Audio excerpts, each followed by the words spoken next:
Ezinbestekoa da haurrekin emozioak txikitatik lantzea. Poza, beldurra, haserrea, tristura. Eta guk emozio bakoitza lantzeko materiala sortu dugu. Haurren emozioak oso biziak izaten dira. Batzuk atseginak, beste batzuk desatseginak, baina guztiak beharrezkoak. Emozio horien kudeaketan dago gakoa. Hezkuntza emozionalaren helburua bada, norberak bere emozioak ezagutzea, ondoren horiek kudeatu eta adierazpenean trebatzeko. Kuku emozio programan oinarrizko 6 emozioak lantzeko album ilustratuak sortu ditugu. Askotarikoak, forma, kolore eta tamaina desberdinetakoak.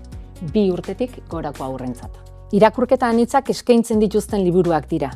Oinarri pedagogikoarekin bertako ilustratzaile eta idazleek elkarlanean sortuak. Eskolan eta etxean erabiltzeko guztiz aproposak dira. Bizi eta landu ditzagun haurrekin poza, tristura, haserrea, beldurra, nazka, sorpresa, emozionalki osasuntsuaz daitezen txikitatik.